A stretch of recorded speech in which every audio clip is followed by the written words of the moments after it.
Any advice that you would give someone who's going on their first trip to a completely, different culture? How would you advise them as a traveler? Well, I'd say, leave your American attitudes and opinions home.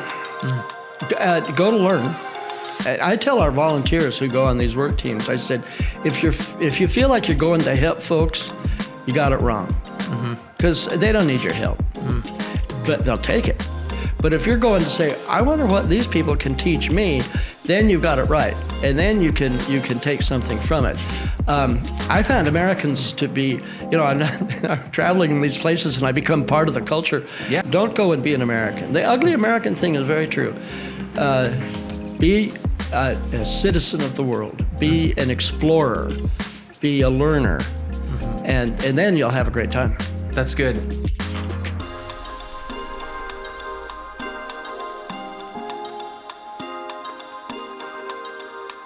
Welcome to the Americus podcast, where we're learning what it means to become a next level neighbor. My name is John Schroeder, and today I am joined by David Snell. David is the president of the Fuller Center for Housing.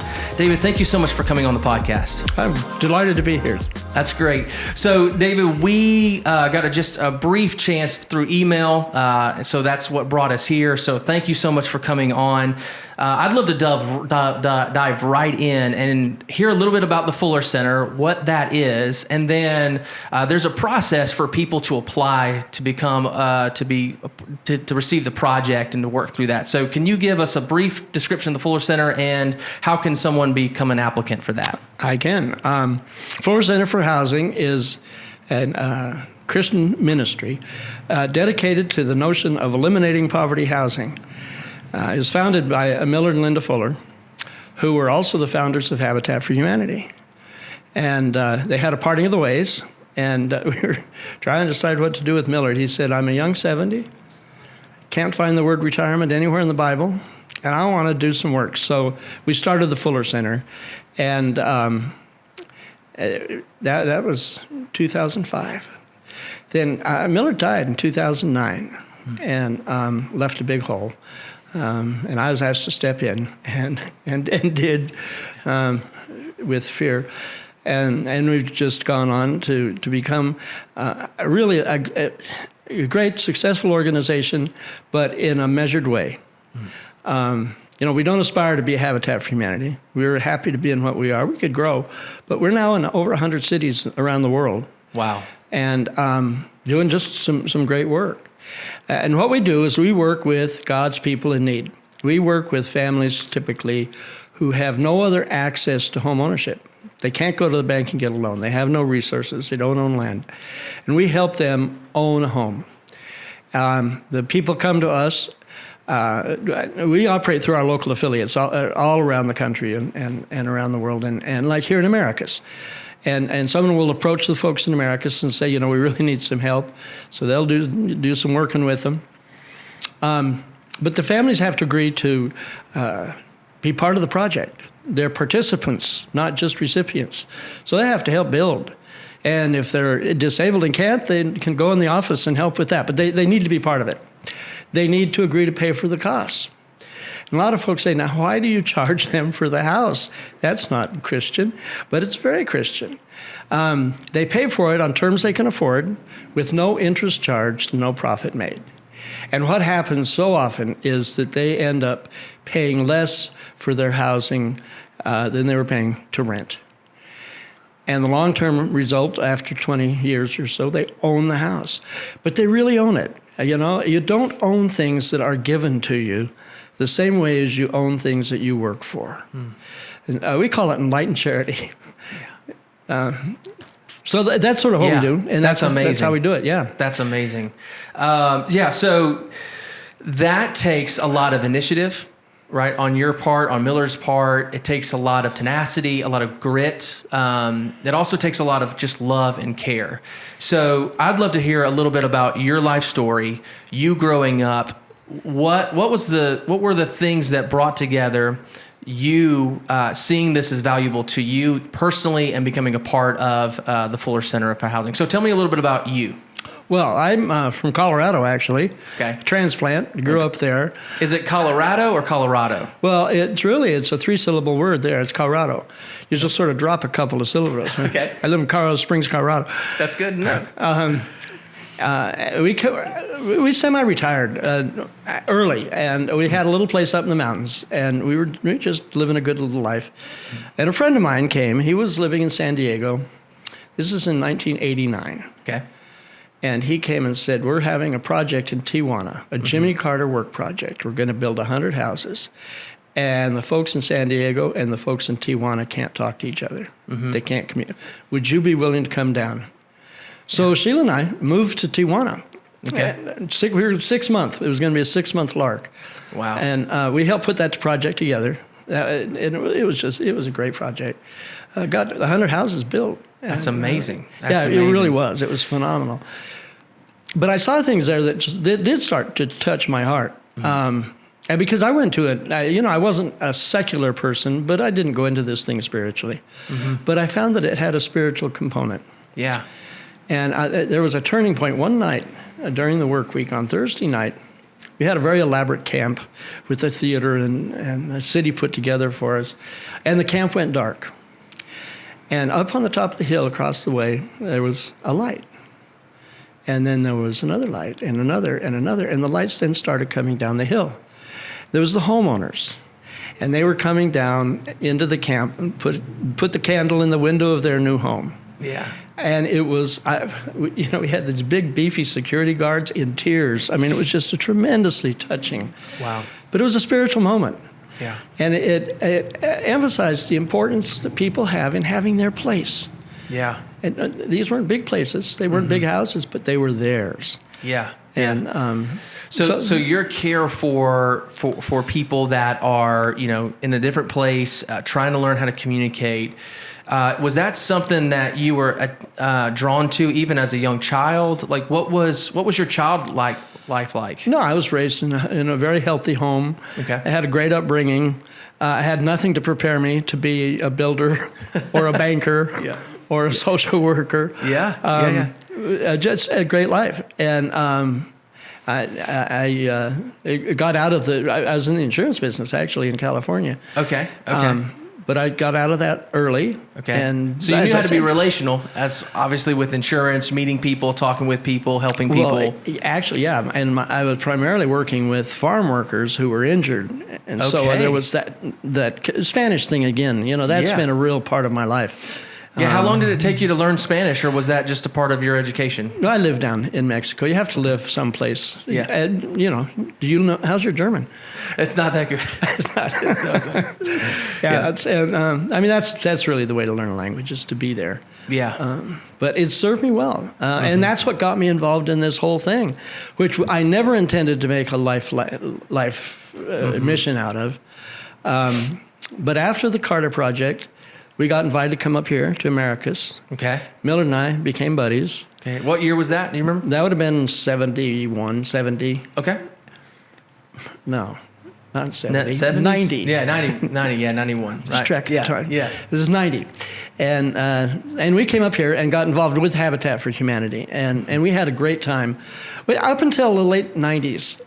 And then the things started to change. You could start feeling, I felt like Daniel. Oh, yeah. Watching the handwriting up on the wall. And it was changing. And you were in Colorado at the time? No, I was we lived here in Americus. Okay. So this is our second tour here. Okay. And so we decided to move on and go back home. I've been trying to get home all my life. Every time I think I've made it, something comes along. Yeah. But I actually started working on an Indian reservation, on the Pine Ridge Reservation, building houses there. Okay. Fascinating experience. Very frustrating, but great time. And then a friend called me in 2004 and said, Millard's having trouble.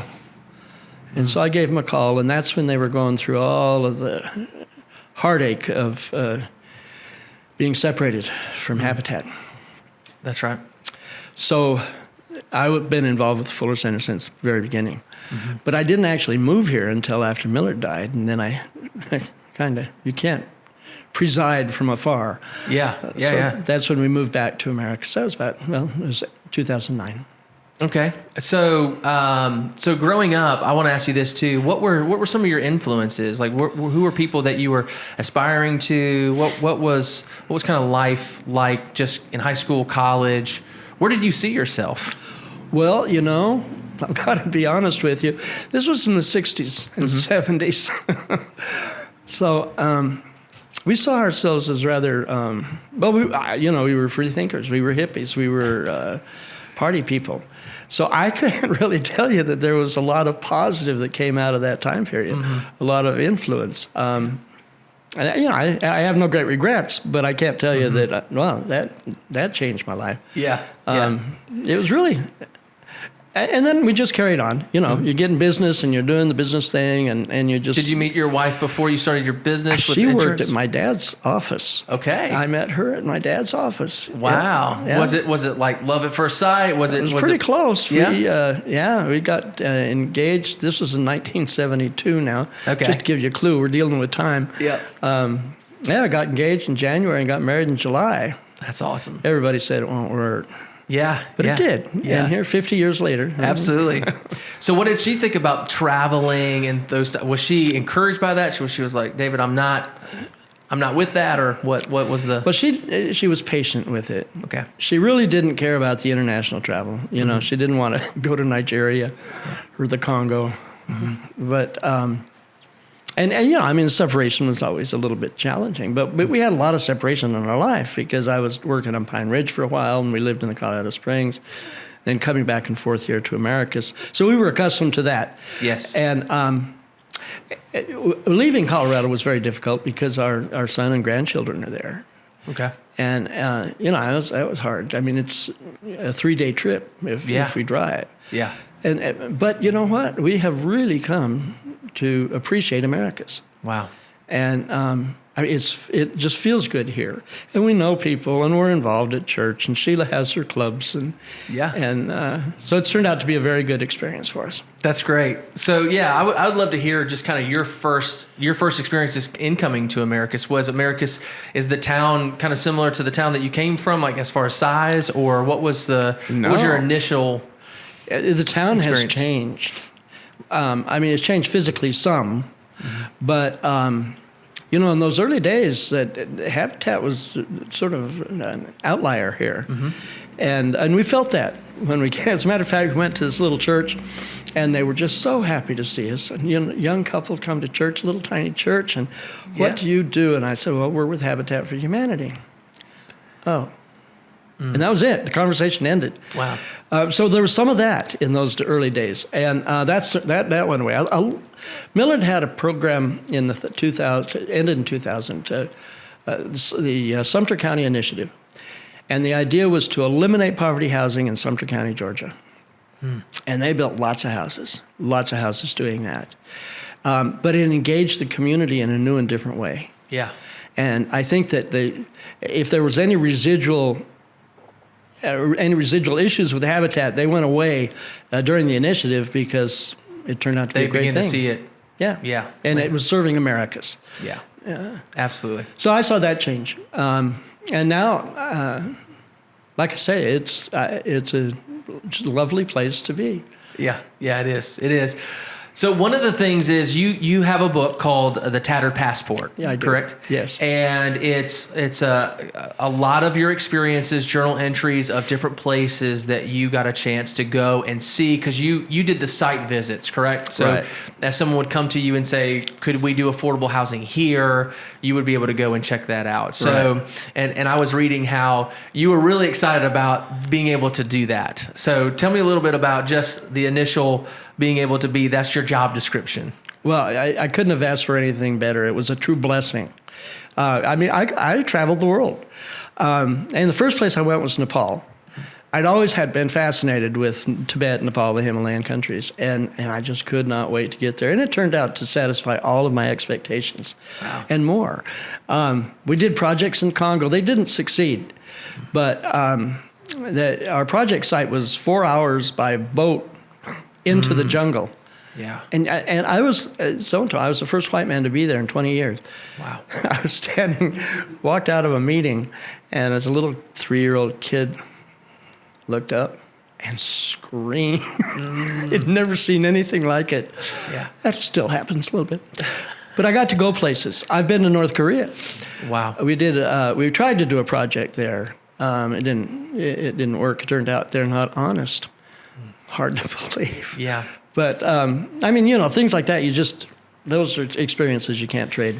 Yeah, so you would go and see about the possibilities, try to talk with some of the locals, and then try to help in some form organize with the local officials. Can we get this land? Can we put this on that land? And then there would have to be some, and then like you said, sometimes it would fall through because they had promises that they couldn't make, or maybe even some of the locals made promises to you to say, hey, I feel like we can do this, and then you get there, and then the officials were like, no, we can't do that. We only go where we're invited. Yeah. So there's always someone who invites us. Mm-hmm. And a number of habitat groups Habitat's pulled out of a number of countries, and those groups have contacted us and said, can you please help us? Armenia, for example, which is our most productive country in the world. Which one is this? Armenia. Okay. They built over 1,400 houses there. Wow. It's just amazing what they've done. I'll tell you about my first trip to Armenia, though. You're talking about, go ahead. Becoming humble. Yeah. I got there before my suitcase did, and there are not a lot of flights into Yerevan, and it wasn't going to come for 2 days, so I had to equip myself. Mm-hmm. So my first day in Armenia, I'm going underwear shopping with these people I'd never seen, and learning that European underwear is a little bit scantier than what we're accustomed to. Okay. But, experiences like that, you can just, you look back and it just brings a smile to your face, and you're just so grateful to have had the opportunity. And the world is a rich and vibrant place. Mm-hmm. One thing I find consistently in the world is that poor folks tend to be happier than rich folks here. Yeah. Share with me what your thoughts are on that. Why? Well, they used to say in Mexico that Americans live to work and Mexicans work to live. Mm. Now, did I get that backwards? Yeah. The idea is we are so materialistic here and so consumed with what we have to have. And they're not, because they never had it, and they don't have it. And so they look for other ways to live their lives. And I find them to be consistently happy, surprisingly happy, given the dire circumstances by our standards that some of them live in. And the kids every morning, they wear uniforms in a lot of these places to go to school. And here the little kids come running out of these hovels, dirt floors, clean as can be with their little uniforms. They're just touching. Yeah. But there is a sweetness about it. Mm-hmm. And if it's not, they can come in and corrupt that pretty easily, which happened like in Nicaragua, for example, where the government has really corrupted that sweetness. But by and large, I find that to be true. Yeah. Yeah. We were talking earlier before we started and about this idea of humility. I've noticed that when I go to different places, and I mentioned to you, I worked with an organization in 2015 and 2016 that went to Peru, and we worked on we actually were helping kind of build a house that was with another organization, and just the not necessarily the culture shock was the biggest thing. It was just not knowing what the rules are and not knowing the language that well. It really puts you in a place where you're dependent upon so many other people. Mm-hmm. And so, especially when you don't know the language, I remember it took us a day to find the person that was our interpreter. And when I found him, I gave him a big hug. Thank you. Because there was just something, I'm not that. I didn't think I was going to do that, but it was just, I found some similarity. I found, a way to communicate now with locals, and it was really helpful. But to me, it seems like the more we expose ourselves to different cultures, the more we expose ourselves to different unique places, it helps us, because then we realize we're not the center of the universe. We can't control all the switches. We really can't anyway, right? We think that we can. But when all of that facade goes away, it really helps you to step back and say, I can learn something, I need some help. And so I think that's so valuable. So what are some things that you have learned through some of your travels that you have loved to come back to, whether in your personal life or whether just even within the United States, that you would love to see us kind of add to our rhythms? Well, I had an interesting experience in Nigeria. It was a, sort of an epiphany. I spent some time there, and wonderful people working there. Worst cuisine on the planet, but great people. Yeah. And I realized that I didn't see them as black. The differences between us evaporated. We were just folks. It was powerful. Yeah. And we need to find ways to do that here. There's so many forces that are trying to divide us and separate us and make us unhappy with one another. And the fact is, we can all be happy together. I've seen it happen over and over. And that's the kind of thing that I'd like to see us bring. Yeah. Were there certain elements that you felt like helped that? Just being there? I mean, were there certain things that you guys were doing or saying or just being in the presence of? I think, I was the only white guy. And so there was that. Yeah. But I didn't feel like the only white guy. I felt like part of the crowd, part of the gang, part of the team.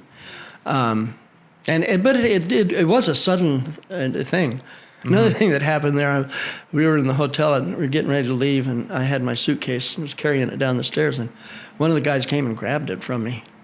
And I said, I can take that. And he said, no, we take care of our elderly. I was like 57 at the time. Yeah. So I knocked him down the stairs. That's right. But I came home and I saw the CIA notebook, and 57 is the life expectancy in Nigeria. Oh, wow. So I was elderly. Yep. Another revelation. Wow. Yeah, I know. Like when I got a chance to go to Jamaica specifically, there was a clear cultural difference between, as you described, work and relationships, or time and relationships. That's probably better said. Yeah. Like we would go to a church service that started at 10, but it really didn't start till like 10:40 because people would just come in slowly. And and for us, when we say church service starts at 10, you better be there because the timer's ticking. And so, but we just learned that relationships are more important than the time. And that was just really hard because you're trying to do projects, you're trying to build things out, and people just want to spend time with you and engage in that. And so there are things that, we got to share with others as far as, coming from our culture. But at the same time, there was so much that I learned by just saying, why don't you just sit down and just have a conversation? Yeah. And so would you agree with that as far as the difference between relationships? One of the things one of our handicaps in this country is we've got too much to look at. Television and games and Netflix and all of that. And we become focused on that. And they don't have that over there. So a church service is an event. It's not something that you go to because you should. Yeah. It's an event. And if it lasts 3 hours, great. Yeah. Because what else are we going to do? It's a party. And there's a much better sense of somewhere in between are the two. I was talking to some guys in Congo that UN was there. And I was talking to this Uruguayan guy. And he said the Germans were here, but they left. Because they couldn't stand the time thing. It drove them nuts. So they moved them out and brought in some South Americans who understood how time operates in the developing world. Wow. It's a very healthy thing in many ways. Yep. Yeah. I completely agree. So let me ask you this. Any advice that you would give someone who's going on their first trip to a completely, different culture? How would you advise them as a traveler? Well, I'd say, leave your American attitudes and opinions home. Go to learn. I tell our volunteers who go on these work teams, I said, if you feel like you're going to help folks, you got it wrong. Because they don't need your help. But they'll take it. But if you're going to say, I wonder what these people can teach me, then you've got it right. And then you can take something from it. I found Americans to be, I'm traveling in these places and I become part of the culture. Yeah. And I really get irritated with the Americans because typically they're obnoxious. So leave that behind. Yeah. Don't go and be an American. The ugly American thing is very true. Be a citizen of the world. Be an explorer. Be a learner. And then you'll have a great time. That's good. That's a good word. Because I know as I've gone, I have learned more by just being a part of that.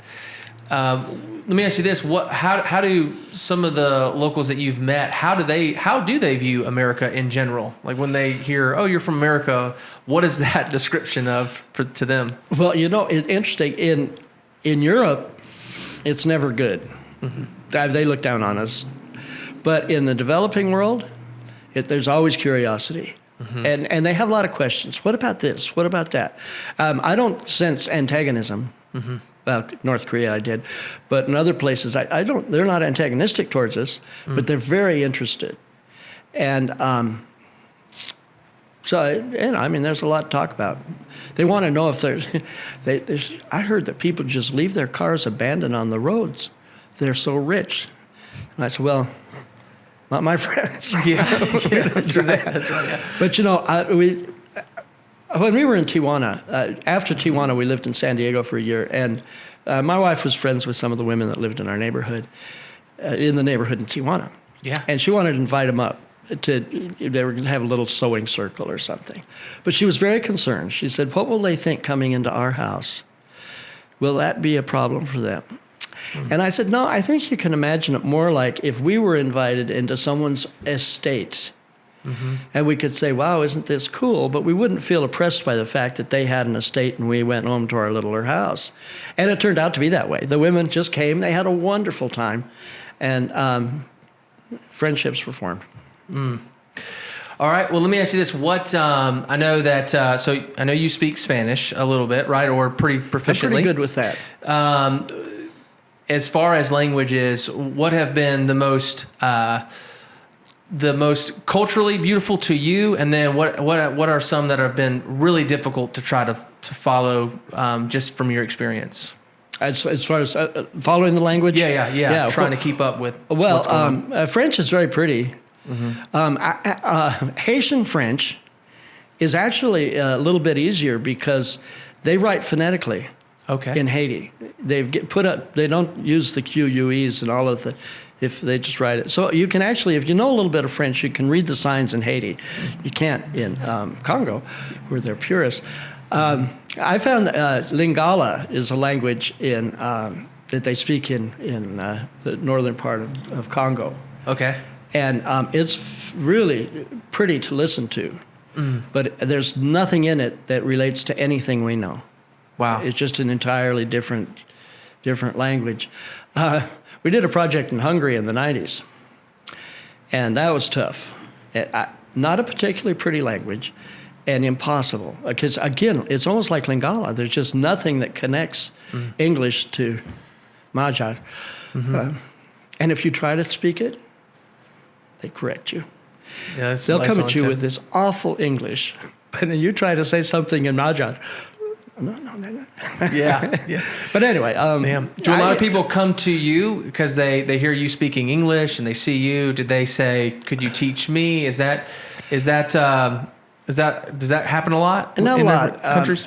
Usually the visits are, a little bit restricted. There's not an opportunity to do that or to have that conversation. Okay. Is there anything in your travels?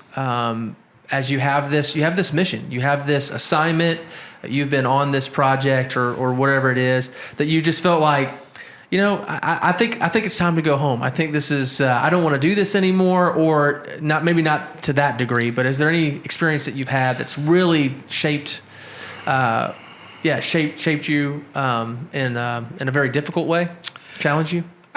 No. I'm finding, though, as I'm getting older, I'm getting up there now, I'm not as intrigued by the prospect. It's tiring. It's hard work, these travels. The only place I ever felt any discomfort was in North Korea. Okay. And that was the last visit that I had there. And I was thinking as they were listening to these guys tear into me, I'm done. I'm not coming back. Like, as in, they won't let you come back, or you're like personally, I'm not going back. Yeah, I'm not. They can invite me. I'm not going. Yeah. You could feel that, the reality of North Korea became real in that moment. And but otherwise, I haven't. I've had a couple of frightening experiences.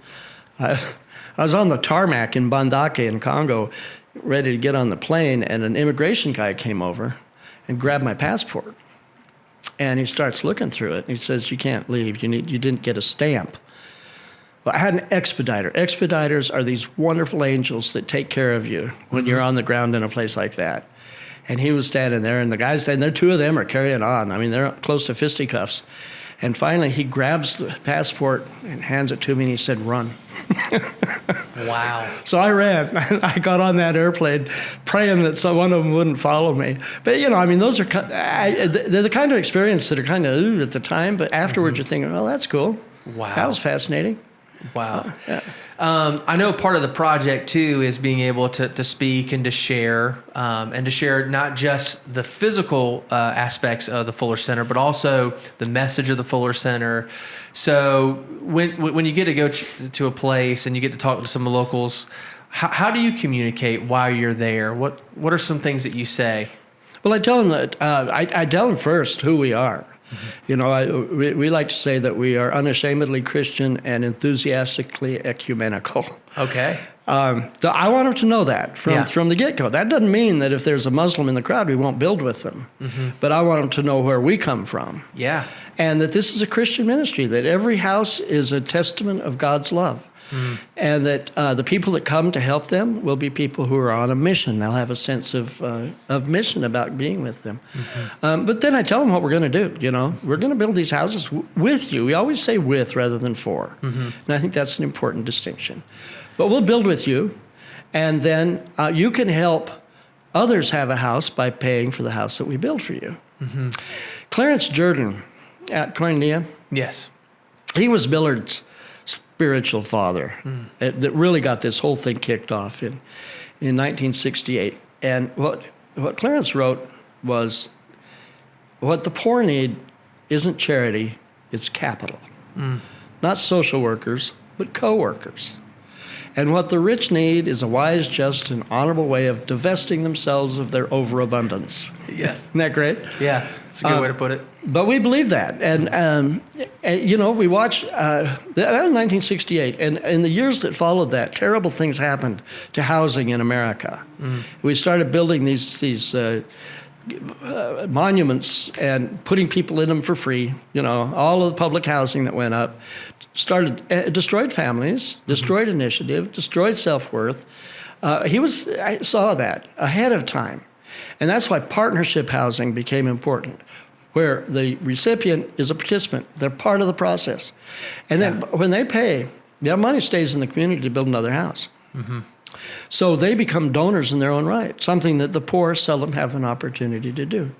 So I think it's elegant. And that whole notion is one of the things that really compelled me to get more involved with just that elegant charity. Yeah, I like that. So let's stick with that. So it seems to me that is, would you coin that as, this is what it means to work with people to build affordable homes or affordable housing, what you just described? That participation, that engagement, that also foresight of, you're not just building a home for yourself, but you're also helping someone else get there. Because with that money, we use the resources to build so that we can go ahead and start on this next home so they can build out, right? So that's kind of how it works. So I hear on the news a lot, or through media, affordable housing.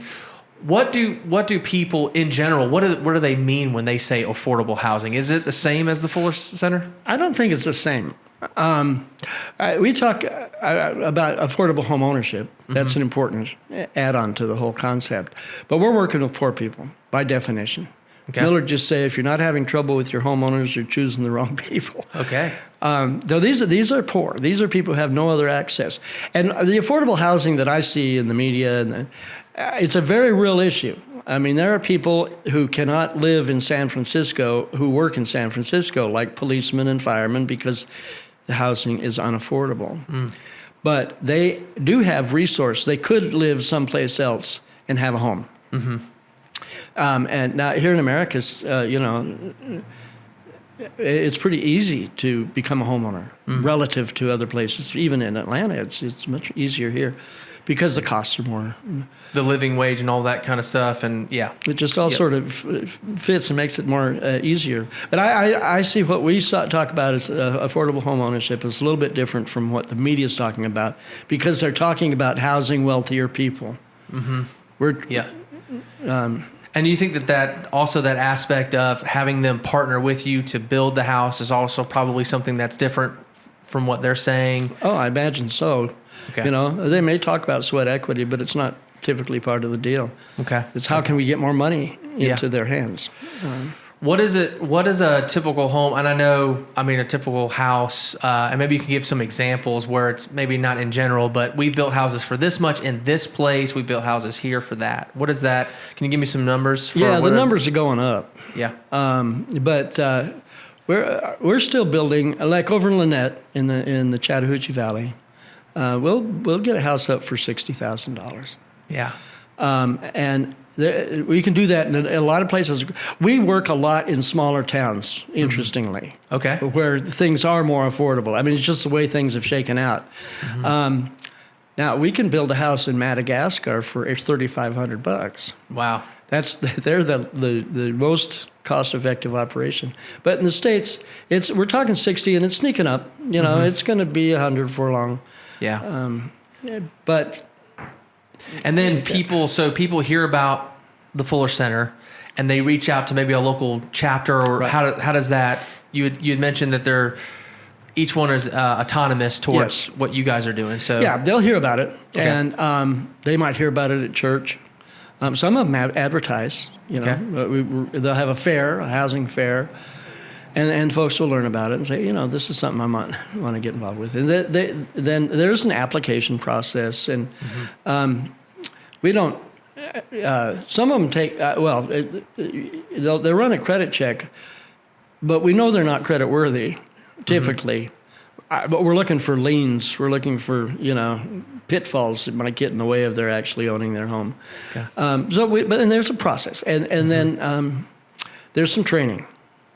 You know, and there's some budgeting, and these are things that we typically would, just take for granted that a lot of people have no concept of. So when you're doing that, you're also helping them, even maybe if no one sat down with them ever in their lives and said that here's what a budget looks like, or that you're helping with that as far as just kind of giving some basic. Hey, this is good to know.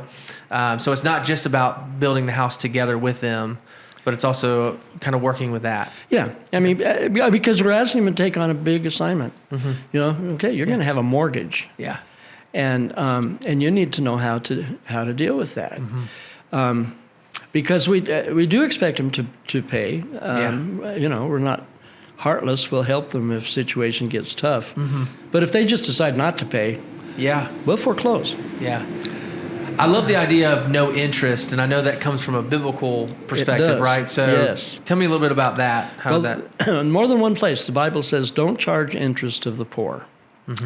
And that was a basic concept that Clarence and Miller came up with in the very earliest days. We're not going to charge interest. If you have a mortgage and you find a way to calculate the interest out of it, goodness gracious, I can afford this, and that's really the purpose. But the idea is that they get into the home on terms they can afford, with no interest, no profit, and sometimes that means an adjustment in the years of the mortgage, but typically they're about 20 years. Yes. And then there's a festival, a mortgage burning, and and they own the house. That's awesome. Yeah, I love that. So let me ask you this: there's a Jesus said at one point, he said, you will always have the poor with you, which does not mean don't do anything. It means continue to do. but there's always going to be a sense that someone's going to be in need, right? So when we think about affordable housing, or we think about households, what would be the best case scenario as you've been in this world for a really long time, whether that's in the States or in other countries? What would be a great way to see this continue to diminish over time, people not being able to be in a home that they own? Well, it's going to take a lot of effort and a lot of organizations that buy into this. Mm-hmm. I mean, we're making a dent, but it's a little dent. Mm-hmm. Habitat has made a bigger dent, but still, I mean, there's 1 billion people on the planet who are living in substandard housing. So 1 billion. Yeah. Okay. That's a number they throw around, but I imagine it's pretty accurate. But it's going to take a lot of this. And I really think governments have failed everywhere. And here especially, they've failed in this particular mission of getting people into a better place. So it's going to take folks like us. It's going to take churches and nonprofit organizations and foundations that want to make a true difference. Now, we did it here in Americus with the Sumter County Initiative. I mentioned that earlier. Yeah. And eliminated poverty housing. We learned 2 things from it. One, it's very expensive. And the local community couldn't do it without money coming in from outside. And 2, it's never over. The poor are always with us. Yeah. And, we'll get things in good shape, and then tomorrow this house is going to go into disrepair. And this family is going to suffer some loss. And so, but it's going to be a huge effort. Now, Millard his goal was the elimination of poverty housing. And people ask us how we get along with Habitat. We get along fine with Habitat. Millard said, the only time we're going to have a struggle with Habitat is when it's time to build that very last house. Who gets it? Who gets it? That's great. I love that. So do you kind of have like every year, do y'all get a chance? I assume you guys kind of share how many houses you build throughout the years. Do y'all have like a total number now, or how does that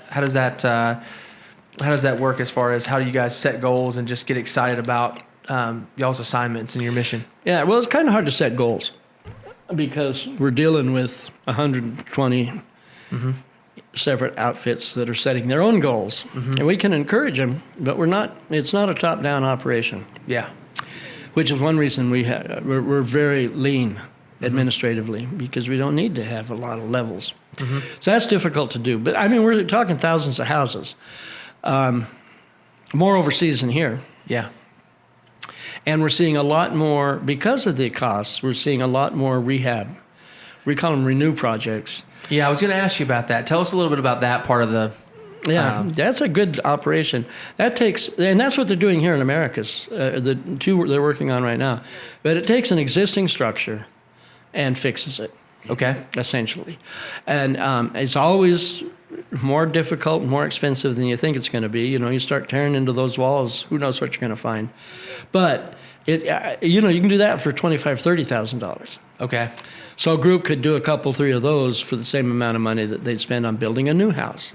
So we're doing more and more of those. Okay. That's great. And then, so people can, if they hear about this now, or if someone shares this and they say, I would love to get connected, they have obviously got to meet those requirements, right? Correct. But then they can call the local Fuller Center for Housing that's here, and then they'll basically, if it all works out, they'll put a team together, the resources, and even if you're not someone who needs the resources, you can be someone who could donate those resources, donate your time, donate the finances to that. Correct? Absolutely. Okay. I mean, the whole thing is funded by kindness of people. So reaching out and having folks come forward and say, hey, I'll tell you a great little story. There was an operation in Florida, this was years and years ago, and they were trying to build their first house, brand new little habitat down there. And they just couldn't get any traction. And so they called Millard, what can we do? Millard said, well, they had a lot. They said, all right, put a sign up, big sign. Yeah. And then go out there and dig out the footers all the way around the house by hand. And so they did. And called Millard on Monday and said, okay, we did it. Nothing happened. He said, fill them in and dig them out again. So this happened 2 or 3 times. And the third time, this guy drove by in a big old Cadillac, and he stopped the car, and he got out, and he said, all right, I've been watching you folks. What are you doing? And they said, we're trying to build a house for a family in need, and we're trying to raise the money. And he said, well, what do you need? This is in the olden days, $25,000. Yeah. Wrote him a check. This is a true story. Wow. Wrote him a check, and they were on their way. So, faith and the kindness of others, those are the things that drive the ministry. We don't use government money to build houses with. Okay. We'll take land from the government. But we feel that this is a spiritual undertaking. It's not just a material matter of getting a house built. And so we want to use money that people give, not money that's taken from them. Yeah. So we let Caesar's money be to the side, and we use donor money to build our houses. That's true all around the world. Yeah. I love that. I mean, I've read a lot about Clarence Jordan. I've read a lot about Millard Fuller, and again, the beautiful picture that I continue to see is, the gospel is a message, right? It is something to receive like news. It's happened and you receive it. But then as the gospel applies to your life, it produces something, right? The message produces a life that wants to follow Jesus. And so what did Jesus do? And he begins to heal the sick and love the poor, and you begin to see that. So the things that you guys you're doing is we're only putting into action what we believe, right? And that's what I love. Is it's not just Saturday I'm doing what I want to do, and then Sunday I'm going to go to church. You're saying I've dedicated my life to following Jesus, and this is what it looks like on the ground. Yeah. And so I think that's an amazing work that you guys are doing, because it's because of a message, but it actually produces something. Yeah. That's what James talks about. I call that the epistle to the non-prophets, the book of James, because he talks about doing it. It's not enough to just believe and pray. You got to get out. You got to do. Yeah. And the thing that I like about this is it's a great way to do it. Yes. It's fun. It's interesting. It's educational. And you can go home and say, I helped someone today. I did as Jesus would have me do. That's amazing. I love it. All right, well, let me ask you this. As you stated earlier, you talked a little bit about growing into Americus and just enjoying being here and being a part of the history of Americus. Where do you see the future of Americus 5, 10, 15 years from now? What are some things that get you excited, or maybe some challenges that you would love to see tackled? Well, I think it's on a good track. We're members of One Sumter, and I think they've done some interesting things. And I don't know what's happening. You see storefronts up and down the street getting repaired, and so something's happening, and that's good. I think the biggest need that Americus has, we've got to find a way to take care of our young people. And there are so few opportunities for them here. And if they come from an unfortunate household, they're more likely to be naughty than not. And we need to, and there's no outlet. Yeah. There's no job that they can step into. We need to figure out a way to help our young people. Yeah. I think that's the greatest threat we face. We've heard a lot of people get to that place as well. Is there any specific thoughts, maybe activities or programs that you think that would be helpful here? I don't know. I think ROTC would be good in the high school. Yeah. Excuse me, instill some discipline. Yeah. There need to be some programs. There needs to be a reward. So there needs to be programs that engage young people in such a way that they walk away from it saying, okay, that's cool. I'd do that again. And I'm not sure what those are. But it is something we need to be considering. We need to be thinking a lot about how we can provide more resource for the young people to develop in a positive way. That's good. That's good. Well, let me ask you this. We're kind of getting to we're landing the plane. Right? We got our passports. We're landing the plane. We're ready to go. So I wanted to ask some rapid fire questions, just some quick questions, just to ask you, just to kind of get to know you a little bit more. So here's the first one. What are some things that you do to relax? What does that look like for you to relax? Well, I do some gardening. Nice. I read a lot. Okay. I'm not much of an athlete, so I don't do much athletic. We just lost our little dog, and she kept me going. I did a lot with her. She was my little buddy, and Okay. What kind of breed? she was a Dorgie. Okay. It's a Dachshund Corgi blend. Okay. Oh, lovely. Oh, we love corgis at our house. Oh, they're wonderful we animals. had one. Did you? Yeah, Yes. they're great. They are good. Yeah. The Queen was responsible for those. Her sister had a Dachshund, and she had the Corgis, and two of them got together. Wow. And so the Dorgie is a Queen Elizabeth contribution. I love that. I love that. We actually have a salt and pepper shaker of the Queen and a corgi. Oh, yeah? That's a salt and pepper shaker. So That's cool. it is pretty cool. Yeah, so we like the old Victoria stuff and getting to see that. So what do you garden? Like what What do you plant? My wife's real good with herbs. She got a nice herb garden. I just put on potatoes. Okay. You know, they say down here that you're supposed to plant your potatoes on Valentine's Day. Really? Yeah, that was a little late, but but we planted last year and we got potatoes. That's great. So that's my current. Yeah, that's one of our fun goals thing. as we moved in is to build out a garden. I think that'd be really great. Teaches you a lot of patience. Excuse me. Yeah, farmers feed and seed. You need to spend some time down there. Okay. That's where I got my potatoes. They'll tell me what I need to do when I need to do it. Yeah. Yep. Yeah. Don't buy that. That's not gonna work. Yeah, that's right. Yeah. That's great. All right. Do you have a favorite song that you listen to or a particular music genre? Well, yeah. John Denver has been a real part of our lives. Okay. For a long, we actually, one point put on a John Denver concert. We had a little concert production company in one of my earlier lives. Come on. And I mean, he's just sort of the music of our life. Okay. But that era still. That's good. I feel so disconnected now because I just don't know what people are listening to. Well, by the time you hear the song, they've already moved on. So That's it's true. hard. It's hard to keep up. Yeah. It really is. Even for me, I'm like, I guess this is in. I don't know. All right. You have a favorite restaurant or a particular food that you like to eat more than others? Well, I love Mexican food. Okay. But I'm real picky about it because I'm a good Mexican cook. Mm-hmm. Nice. But this little place that just opened, the Taco Ray, yes, they do a very good job. Mm-hmm. That is some good food. They're all right. Yeah. And then I love the. I don't know how to pronounce their name. The gyro, the Mediterranean. Yeah. Gyro or Euro.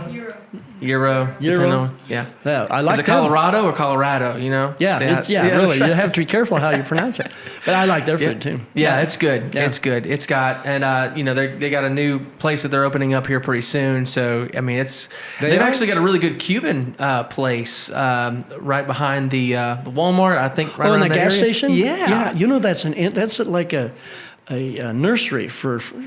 It's Cuban now. Yeah. It's been other things in the past. Yes, I've heard that people will start there and then get their own. It's sort of an incubator. Really cool.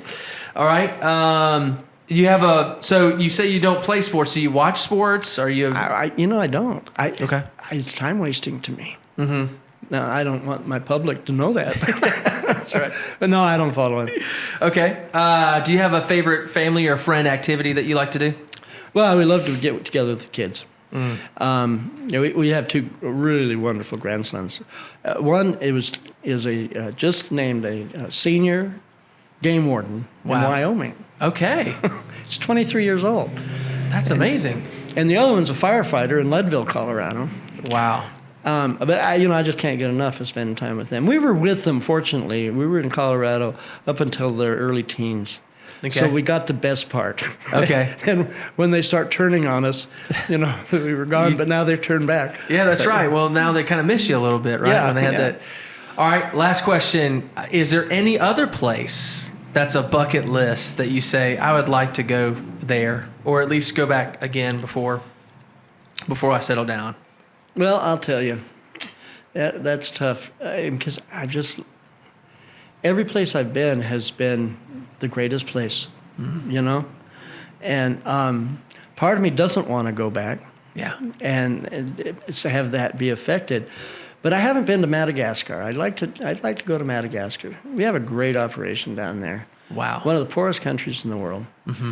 And but it's a fascinating place. And so that might be one. Yeah, that'd be great. Yeah.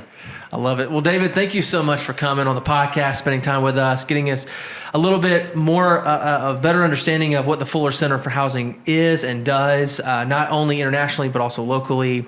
Thank you for your service to the King Jesus and for your love for the message and letting that be a physical representation as well by your love for serving people and partnering with people, not just for a home, but for their lives. And so thank you so much for that. I look forward to, being a part of Americus with you as we continue. So if anyone's, interested, again, with giving to this or wanting to volunteer physically with time, as projects go out, I think you mentioned there's 2 projects that are going on right now locally. Right. So, you can always get involved in that, or if you want to know if you're able to be an applicant for to receive it, make sure to reach out to them. So how would they be able to reach out to the local chapter? Do you know? Well, yeah, they're right across the street from the Windsor. Okay. It's the Client First Insurance Office. Okay. That's their headquarters. Okay, great. Right next to Cafe Campesino, okay. which is now something different. Yes, it's South Georgia Bakery. Yeah. Yes. Yes. Sweet Georgia. Sweet Georgia Baker. I'm sorry. Georgia, yeah. I said South. No, but they're right next door. Okay. And that's the place to go. And okay. and they can get all their questions answered there. And if they come to our office, we're just going to send them uptown. You're just going to send them there. Okay. Yeah. Sounds great. Well, again, thank you so much for coming on the podcast, and we look forward to seeing more of the Fuller Center for Housing in Americus and beyond. So thank you. Well, I appreciate it. Thank you for having me. This is great fun. That's awesome. All right. David, thank you so much. Man, that's been super helpful for me. I've been wanting to ask these questions for so long. So thank you for really sharing that. Well, I really appreciate it. Yeah. People get to see telling the story, like I told you earlier.